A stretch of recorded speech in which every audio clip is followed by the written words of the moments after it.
সুপ্রভাত। আরও নতুন একটা দিন, নতুন একটা সকাল। তোমরা আশা করি দিনটা দারুণ কাটিয়েছো, আর আমি দিনটা দারুণ কাটাবো এই আশা। দেরি হয়ে গেল, আজকেও দেরি হয়েছে, 8:15 মতো বাজে হয়তো, যে আজকেও দেরি হয়ে গেছে। আজকের প্ল্যান হচ্ছে এখন মেডিটেশনটা করবো, খুব তাড়াতাড়ি মেডিটেশন করবো। মেডিটেশন করে রেশনে যাবো মায়ের সাথে। আমি রেশন ইউজুয়ালি যাই না, কিন্তু আজকে কি হাতের ছাপ দিতে হবে না কি করতে হবে, এর আগের মাসে বলেছে আমাকে আসতে হবে, তো আমি ওই জন্য আজকে এখানে যাবো। বাড়ির কাছেই জাস্ট 2-3 মিনিট হাঁটলে, 3 মিনিট হাঁটলেই পৌঁছে যাবো সেখানে। তো সেই কাজটা করব। আমার এক বন্ধুর অ্যানিভার্সারি আছে, তার জন্য কিছু হচ্ছে গিফট কিনতে হবে, সেটা কবে করব বুঝতে পারছি না। যে সেটা অনেক দেরি হয়ে গেল, প্রায় চলে আসলো কিন্তু এখনও কিছু হয়নি, সেইটা করব। আর কি, আর নিজের ছবি টবি আঁকার কোনো প্ল্যানস নেই। আজকে কতগুলো ব্যানার বানাতে হবে, কিছু তো আছে, কিছু কাজ আছে, সেইগুলো সব করতে হবে। একে একে কাজ মেটাতে হবে। যাই হোক, আগে দিনটা শুরু করি। এখন হাত মুখ ধুয়ে নিয়ে যাই, মেডিটেশন করি আগে, তারপর রেশনে যাই, তারপর এসেই আগে স্নান করে নেব। স্নান করে ব্রেকফাস্ট করব, ব্রেকফাস্ট করে দিনটা শুরু করব। আর কি, আর কিছু না। আর আমার এটা সত্যি কাজ করতে হবে, যেটা আমার এখন সত্যি রোজ দেরি হচ্ছে, এটাকে মানে মেনে নেওয়া যায় না, এটাকে সত্যি মেনে নেওয়া যায় না। রোজ দেরি করে, এমন নয় যে কালকে কিন্তু আমি তাড়াতাড়ি ঘুমিয়ে পড়েছি, কালকে যে দেরি করেছি শুতে তা নয়, কালকে তাড়াতাড়ি ঘুমিয়েছি, কিন্তু তাও এমন হলো। এটা দেখছি কী করে কী করা যায়। চলো, তোমাদের সাথে আবার পরে দেখা হচ্ছে। আমি মুখ হাত ধুয়ে বাদ বাকি কাজগুলো করতে থাকি। এখন বাজে পুরো 10টা। প্রচুর কিছু ঘটনা ঘটেছে। মা বাড়ি ফেরেনি, মা বাজারে চলে গেছে। আমার খুব খিদে পেয়েছে, কি খাবো জানি না। আমাদের ঘরে যাদের কাজ করতে আসার কথা ছিল তারা এসে দাদারা কাজ শুরু করে দিয়েছে। চারদিক ধুলো হয়ে যাবে, ঢাকতে বলেছে, আমি সেগুলো পুরো কিছুই ঠিকমতো করে উঠতে পারিনি। এখন কিং কর্তব্য বিমূঢ় হয়ে আমি এখন ফিফাটা খেলবো বলে ঠিক করেছি। আমি জানি না, মা আসবে, মা এসে আমাকে তো মানে উত্তম মধ্যম বকাবকি করবে আমি জানি, কিন্তু আমার দ্বারা যেটুকুনি সম্ভব হয়েছে আমি সেটুকুনি করেছি। দিদা হেল্প করেছে। আমার প্রচণ্ড খিদে পেয়েছে, আমি এই সময় করে কাজের চাপ নিতে পারি না, সুতরাং আমি এখন ফিফা খেলা শুরু করব। তারপর মা আসবে, মায়ের কাছে বকা খাবো, তারপর যদি ব্রেকফাস্ট দেয় তো ব্রেকফাস্ট খাবো। আমি জানি না কী হতে চলেছে কি না হতে চলেছে। প্রায় 12টা বাজতে চললো, আমার স্নান হলো এইমাত্র। মায়ের কাছে ঠিক যতটা বকা খাবো ভেবেছিলাম ততটা বকা খাইনি, এটা একটা ভালো বিষয়। আর কি, এবার আমি কাজে বসবো। বলে না যে ইন্সপিরেশন কখন কীভাবে আসে, তো এটা ঠিক বোঝা যায় না। তো আমিও কোনো এক অজানা কারণে খুব ইন্সপায়ার্ড হয়ে গেছি এবং ঠিক করেছি না, প্রচুর ল্যাদ হয়ে গেছে কয়েকদিন ধরে, একটা সমস্যা আছে সেই জন্যই ল্যাদ হচ্ছিলো, সেটা ঠিক আছে, কিন্তু সেটাকে ওভারকাম করে এখন থেকেই যে নিজের যা আমি হচ্ছে কাজ করি সেটাকে অন্তত 50% ইনক্রিজ করতে হবে। তো সেই পরিকল্পনা নিয়েছি এবং সেটা এখন থেকেই শুরু করছি। ওই জন্যই ভাবলাম যে আমি ইউজুয়ালি তো দুপুরে খাওয়ার ঠিক আগে একবার ব্লগ করি, তো তার আগে ভাবলাম না, এই কথাটা বলে দিই, এটা হচ্ছে হিউজ ইম্প্রুভমেন্ট। তো এটা র্যান্ডমলি চলে আসলো যে মাথায়, যে এবং সেটাকে আমি সিরিয়াসলি নিলাম। অনেক হয়ে গেছে ল্যাদ খেয়ে, হবে না, তার কারণ আর আমার এটা হয় যে ব্যাংক ব্যালেন্স যখন একটু কমে যায় তখন মনে হয় কাজ করতে বেশি মানে হবেই, নাহলে উপায় নেই। তো এখন সেই অবস্থা। তো চলো, আর বিশেষ কিছু বলার নেই, এখন কাজ শুরু করতে হবে। দেখা হচ্ছে বিকেলবেলা।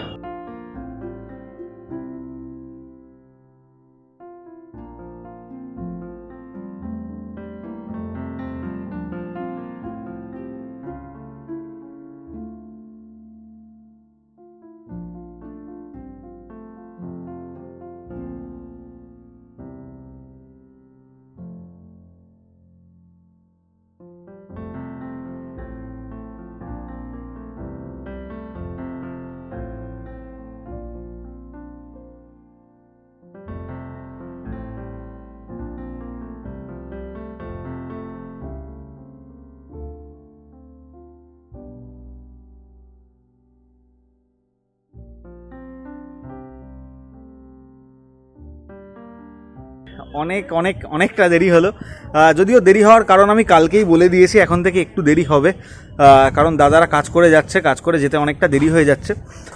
তারপর আমি এখানে আসছি। তারপর এখানে এসে আমি তোমাদের সাথে কথা বলছি। আজ দিনটা কেমন গেল? আজ দিনটা বেশ ভালো গিয়েছে। যা যা প্ল্যান করবো ভেবেছিলাম, মানে করেছিলাম আর কি, সেগুলো আপাতত যা ট্র্যাকে এগোচ্ছে আমার মনে হয় আজ দিনের মধ্যেই ইওডি আমি শেষ করে ফেলবো। আর কি, আকাশটা এখন থম মেরে আছে, একটু হাওয়া দিচ্ছে, মনে হয় বৃষ্টি হতে পারে, জানি না। গরমটা তো আছেই, গরমের মতো আছে, আমাদের মতো আছি আর কি। আরেকটা যেটা হয়েছে যে আজকে আমার মাউস প্যাডের ডেলিভারি দেওয়ার কথা ছিল, সেটা দেয়নি, সেটা বলছে এখন পোস্টপোন করেছে 14 তারিখ পর্যন্ত। ঠিক আছে, এটা হওয়ারই ছিল, কারণ আমি এতবার ক্যান্সেল করেছি, রিঅর্ডার করেছি, সুতরাং আমি এটা মেনে নিচ্ছি, গ্ল্যাডলি মেনে নিচ্ছি। এখানে আমি কোনো মানে অফেন্ড হচ্ছি না, বা আমি এখানে অবজেক্টও করছি না, ঠিক আছে। হয় আমিও মানে খচরামি করেছি একটু, আর ওরা টেকনিক্যাল কিছু সমস্যার সম্মুখীন হয়ে এইটা হয়েছে, ঠিক আছে চলো। আর বাদ বাকি দুটো বাল্ব আসার কথা ছিল, সেগুলো এসে গিয়েছে। হ্যাঁ, আসলে আমি কি করেছি, আমার ঘরে এখন বারান্দায় একটা ইনভার্টার বাল্ব লাগিয়ে দেবো, আর দুই ঘরে আমাদের ইনভার্টার বাল্বই আছে। তাহলে কি হয় যে লোডশেডিং হলে আলোটা অন্তত জ্বলে।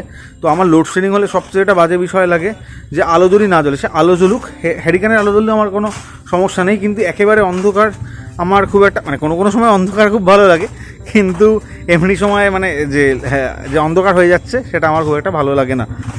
তো এই জন্য এই ইনভার্টার বাল্বটা অর্ডার করা হয়েছে বারান্দার জন্য।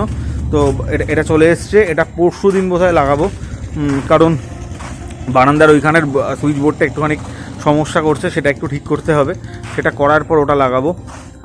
আর কি, আর তো দিন মোটামুটি একদম ঠিকঠাকই গেল।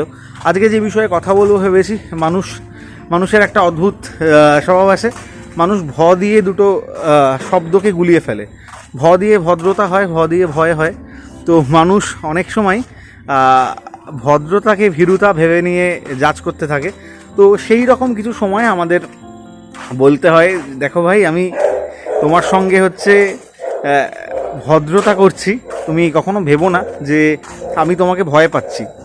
আমার জীবনের যা এক্সপিরিয়েন্স বলে, আমার জীবনের যা এক্সপিরিয়েন্স আমি গেন করতে পেরেছি, আরও এক্সপিরিয়েন্স গেন করব, যে দুরকম শেখা হয়, একটা দেখে শেখা, একটা ঠেকে শেখা। আমি ঠেকে শিখেছি, যে ঠেকে শেখার একটা অসুবিধা দুটোই আছে। ঠেকে শেখার সুবিধা হচ্ছে একদম এক্সপিরিয়েন্স করা যায় কী ভুলগুলো করলে কী তার মাসুল গুনতে হয়, কিন্তু আরেকটা বিষয়, অনেক কিছু মাসুল গুনতে হয়, এটা একটা নেগেটিভ পয়েন্ট। তো দেখে শিখলে সেটা নয়। তো আমি সবাইকে সাজেস্ট করব, দেখে তোমরা শিখে ফেলো, কিন্তু যারা আমার মতো দেখে শিখতে পারোনি তাদেরও মানে চিন্তার কিছু নেই, তারা আমার মতো ঠেকে শিখবে, এই একটা বিষয়। তো আমি যেটা বলছিলাম, যে আমি যেটা এক্সপিরিয়েন্স করেছি জীবনে, বেশিরভাগ মানুষ যখন জোরে কথা বলে, তারা জোরে কথা বলে তাদের ভীরুতাকে আড়াল করার জন্য, এবং যারা খুব ভীতু, তারা অনেক সময় একটা মিথ্যেকে সত্য বলে চালানোর জন্য কথাটা অনেক জোরে বলে। আমার যদি সূর্য পূর্ব দিকে ওঠে, এটা আমার জোরে না বললেও চলবে, আমি আমার যে স্বরে কথা বলি, স্বাভাবিক স্বরে কথা বলি, সেই স্বরে কথা বললেও চলবে। কিন্তু আমার যদি বলতে হয় সূর্য পশ্চিম দিকে ওঠে, সেটার জন্য আমার জোরে কথা বলতে হবে, এবং জোরে কথা বলে আমার একটা কমান্ডিং পজিশানে যেতে হবে, দেখো এটা যেন ঠিক, এটাই ঠিক, সূর্য পশ্চিম দিকেই ওঠে। তো এই রকম মানুষগুলোর থেকে একটা ডিস্টেন্স মেনটেন করা, এবং তাদেরকে বুঝিয়ে দিতে হয় কোনো সময়, না ভাই তুমি ভুল বলছো, আর ঠিকটা আমার জানা আছে। যে সেটা একটা অদ্ভুত মজার বিষয়, যে অনেক সময় কি ঠিক জেনেও, মানে তুমি জানো যে সামনের জন তোমাকে সমানে মিথ্যে কথা বলছে, বা সামনের জন একটা ভুল কথা বলছে, কিন্তু ওই যে ইগনোরেন্স ব্লিস আগেই বলেছিলাম, সেটার জন্য শুধুমাত্র শুনে ঠিক আছে, আচ্ছা চলো, এইটা মাঝে মাঝে করতে হয়। তো বেশিরভাগ ভীতু মানুষ তাদের ভয়টাকে আড়াল করার জন্য চিৎকার করে, এবং আমরা হয়তো কখনো কখনো সেই চিৎকারের যে সেই মুখোশটাকে অনেক সময় ভয় পেয়ে যাই। এই মুখোশটাকে ভয় পাওয়ার কিছু নেই, একটা টোকা দিলেই সেই মুখোশটা পড়ে যায়। এটাও আমি আমার এই জীবন দশায় বুঝতে পেরেছি, এবং এটা বুঝে বেশ মজাও পেয়েছি বলা চলে। আরেকটা বিষয় আমি যেটা বারবার বলি, আজকেও বলতে ইচ্ছা হলো, সেটা আরও একবার বলছি, যে কোনো সময় না শর্টকাট বলে কিছু হয় না, যে তোমাকে সেই জার্নিটাতে যেতেই হবে, তার জন্য কোনো শর্টকাট নেই। সে তুমি বলো যে তুমি একটা ছবি আঁকছো আজকে, তুমি যদি ভাবো যে খুব ভালো আঁকিয়ে হবে, তার জন্য কোনো শর্টকাট নেই। তুমি আজকে ভাবছো যে গান করো, খুব ভালো গাইয়ে হবে, সেটার জন্য কোনো শর্টকাট নেই। শর্টকাট বলে কিছুই হয় না। শর্টকাট তোমাকে কোথাও মানে কোথাও পৌঁছে দেয় না। এটা যত তাড়াতাড়ি আমরা বুঝে ফেলবো, তত তাড়াতাড়ি হচ্ছে আমাদের সকলের ভালো। তো আমি এটাই সাজেস্ট করব। তো আজকেও সেটা কি হলো, আজকে আমার অনেক দিন ধরে আমি দেখছিলাম আমি একটা জায়গায় ঠিক আছে চলো হচ্ছে, হবে, হয়ে যাচ্ছে, এই জায়গাটায় আটকেছিলাম। কখনো কখনো একটা পুশ লাগে, সেটা কখনো বাইরে থেকে হয়, কখনো কখনো যে একটা মানে নিজের ভেতর থেকেই মনে হয় চলো না, এবার এই জায়গায় অনেক দিন আটকে আসি, এবার চলতে হবে। আমারও সেরকম হয়েছিল যে ঠিক আছে চলো হয়ে তো যাচ্ছে, এই সেই আমি এটা এই আরেকটু এফোর্ট না দিলেও যখন হচ্ছে আর একটু এফোর্ট দেবো না। তো আমার আজকে থেকে কেন জানি না মনে হলো প্রচুর এফোর্ট দিতে হবে, প্রচুর কিছু করতে হবে, প্রচুর কিছু করা বাকি আছে। আমি বাকি আছে করা মানে বলছি এমন না যে এটা কিনবো সেটা কিনবো, আমি করা বাকি আছে মানে প্রচুর কিছু শেখা বাকি আছে, প্রচুর কিছু মানে করতে পারা বাকি আছে, সেইগুলো করতে হবে। সুতরাং এই পেসে আমি যেই পেসে এগোচ্ছি সেই পেসে এগোলে হবে না। কখনো কখনো একটু পেসে তোমার যদি মনে হয় যে ঠিক আছে আমি আজকে এই ধরো 2 কিলোমিটার বেগে হাঁটছি, আমার যদি মনে হয় 5 কিলোমিটার বেগে হাঁটতে পারি এবং তাতে কোনো সমস্যা নেই, তাতে আমার হাঁটা উচিত। তাই বলে আবারও বলবো যে লাইফটা কিন্তু কোনো রেস নয়, তোমার কম্পিটিশান কেউ না, ইভেন তুমিও তোমার কম্পিটিশান না, একটা জার্নি, এটা আমাদের সকলকে উপভোগ করতে হবে।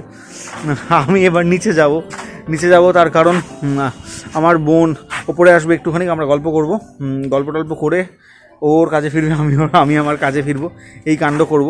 এই জন্য আমি নিচে যাব। তোমাদের সাথে দেখা হবে আবার 8টার সময়, রোজ যেমন হয়। আর কি, আর তো কিছু না, চলো আমি নিচে নাম। এখন বাজে 8টার সময় চলে আসলাম আমি। আজকে দিনটা তো ভালোই গেল, যেমন যায় আর কি প্রত্যেক দিন, আজকেও তেমনই গেছে, ভালোই গিয়েছে। যা যা প্ল্যান করেছিলাম তাই মোটামুটি হয়েছে। এখন একটু চাপ যাচ্ছে, তার কারণ একটা কাজ একদম মানে হুট করে করতে বলে দিল, তো সেটা আমার শেষ করতে হবে। আমি জানি না আজ এই ভিডিওটা আমি কখন আলটিমেটলি এডিট করে আপলোড করতে পারবো, তো একটু দেরি হবে। ইউজুয়ালি যে সময় হয় তার থেকে একটু বেশি দেরি হবে মনে হচ্ছে, আপাতত তাই মনে হচ্ছে, দেখা যাক কি হয়।